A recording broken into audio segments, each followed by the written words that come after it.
নাহমাদুহু ওয়া নুসাল্লি আলা রাসূলিহিল কারীম। সম্মানিত উলামায়ে কেরাম ও আমার শ্রদ্ধেয় দর্শক এবং শ্রোতাবৃন্দ, আশা করি আপনারা লক্ষ্য করে থাকবেন, গতকাল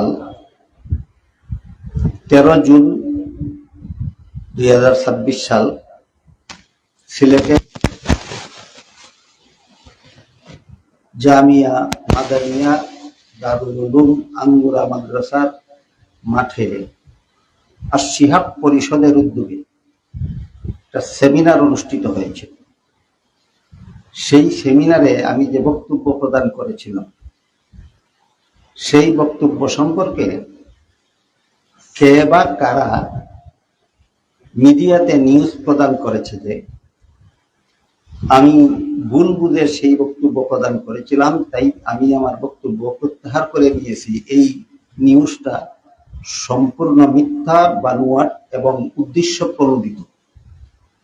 আমি সেই বক্তব্য কারো উস্কানিতে নয়, কারো প্রদত্ত মিথ্যা তথ্যের ভিত্তিতে নয়, আমি সমস্ত তথ্য উপাত্ত যথাযথভাবে যাচাই করি আমি স্বেচ্ছায় সজ্ঞানে ঠান্ডা মস্তিষ্কে আমি সেই বক্তব্য প্রদান করেছি। আমি সেই বক্তব্য প্রত্যাহার করিনি। কাজেই যারা মিডিয়াতে প্রচার করে বেড়াচ্ছে যে আমি আমার বক্তব্য প্রত্যাহার করেছি, তারা মিথ্যাবাদী। আর আল্লাহ কুরআনে বলেছেন, লানাতুল্লাহি আলাল কাযিবিন, মিথ্যাবাদীদের উপর আল্লাহ লানত। আরেকটা ব্যাপার হলো, এই বক্তব্যের পরে কোন কুচক্রী মিথ্যাবাদী নয়, আমার কোন হিতাকাঙ্ক্ষী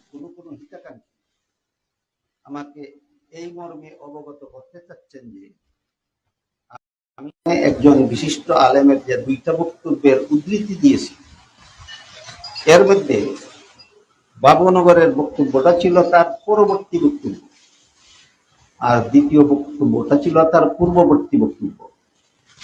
এ ব্যাপারে আমার কথা হলো, কোনটা আগের বক্তব্য আর কোনটা পরের বক্তব্য সেটা দেখার ব্যাপার কি? দেখার ব্যাপার হলো বক্তব্য দুইটা একটা আরেকটার বিরুদ্ধে, বক্তব্য দুইটা একটা আরেকটার সাথে সাংঘর্ষিক।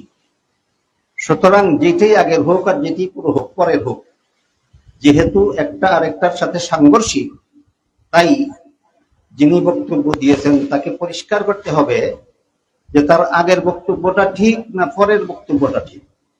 আগেরটা ঠিক হলে পরেরটা প্রত্যাহার করতে হবে, পরেরটা সঠিক হলে আগেরটা প্রত্যাহার করতে হবে।